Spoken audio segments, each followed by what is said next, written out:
Yes, yes, yes. It's Raphael Dawkins Combat Radio. And today we're looking at the IBF mandating Canelo Alvarez to fight Sergiy Derevyanchenko. Okay, so it's not so much ordering him to fight, it's the step before that. It's ordering purse bids. The IBF has ordered a July the 23rd purse bid for Saul Canelo Alvarez versus Sergiy Derevyanchenko in a mandatory title fight due to Alvarez being the champion, the IBF champion that is, and Derevyanchenko the top contender. I shall refer to Derevyanchenko henceforth as Sergiy. Okay, so Alvarez, who is also the WBA and WBC franchise champion, won the IBF belt in May by defeating the guy we see here, Daniel Jacobs, via unanimous decision. So, where are we? Yeah, let's get him up. Let's get him up. Where is he? Where is that scrap? Oh, there we are. There we are. Okay. Okay, so yes, we all saw that. We all saw Canelo Alvarez versus Daniel Jacobs. Jacobs had captured the title from Derevyanchenko in a vacant title fight last October after Gennady Golovkin relinquished his belt by refusing to face Derevyanchenko. Where is he? There he is, Derevyanchenko. And instead rematching Saul Canelo Alvarez that September.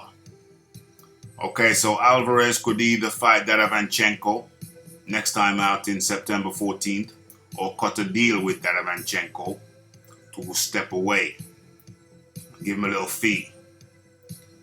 The other alternative is that Alvarez can vacate the championship. That's another option open to him.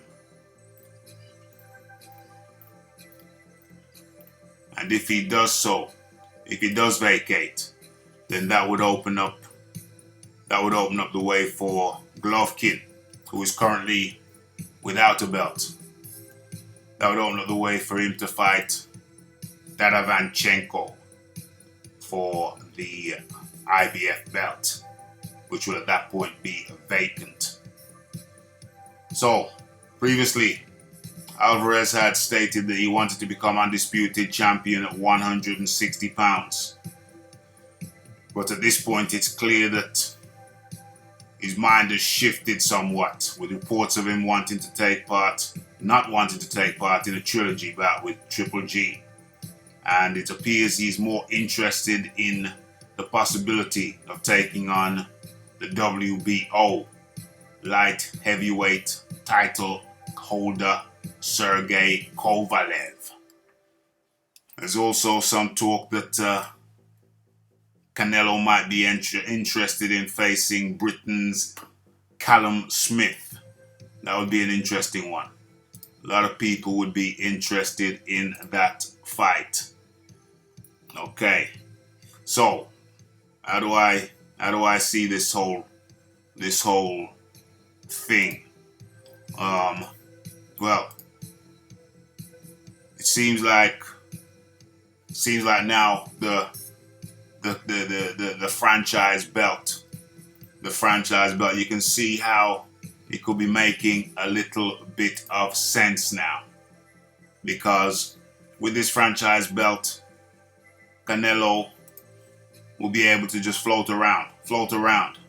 Is that a good thing or a bad thing? I don't know. At first I was against it, but now, I don't know, it opens things up a bit. You know, you could see him up in there fighting a light heavyweight in Kovalev. Possibility you might see him fighting someone like Callum Smith. That opens up a Sergiy Derevyanchenko versus a Triple G, maybe, or maybe even another one of the middleweight belt holders. Who knows? So I don't know. I'm not as negative as I once was over this franchise thing. It keeps the thing open, keeps the thing moving. Yeah, so it may not be such a bad thing after all. Keep things in a state of flux. Keep things moving. Yeah. And he can do that because he's got a belt, he's got the franchise belt. So he can move where he wants to move, fight who he wants to fight, so long as he's fighting top 3 opponents, then I think I might just be cool with this. I think I might just be cool with this new franchise belt malarkey. Maybe. We'll see. In the meantime, it's Raphael Dawkins. It's the Combat Radio. It's the likes, it's the subscribes, it's the comments, it's the shares, and it is hitting that bell icon. And I'm out.